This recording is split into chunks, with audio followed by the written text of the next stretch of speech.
కృష్ణ అనే వ్యక్తి నా క్లాస్మేట్. తను నన్ను చండీగఢ్‌లో జాబ్ ఇప్పిస్తా అని ఇంటి దగ్గర నుంచి కాల్ చేసిండు. కాల్ చేసి ఇంటి దగ్గరనే మనీ ఇప్పించుకుండు. మనీ ఇప్పించిన తర్వాత అక్కడ పోంగానే తను నాకేం చెప్తున్నాడు, 3 డేస్ క్లాస్‌లో మైండ్ మొత్తం డైవర్ట్ చేసి మొత్తం అరే జాయిన్ చేయించేది ఇట్టుంటుందిరా ఇట్లా అని చెప్పిన తర్వాత మాకు ఏం జరిగిందంటే ఇక్కడ మళ్ళీ బ్యాక్ రావాలంటే కూడా రానివ్వలేదు తను.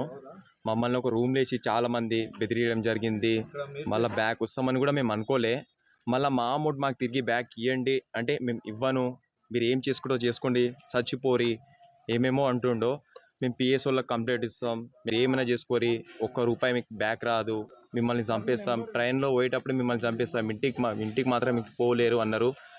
మా మొబైల్లో రికార్డింగ్ ప్రతి ఒక్కటి ఉంది, తను ఏమేమి జరిగిందో రికార్డింగ్ ప్రతి ఒక్కటి ఉంది.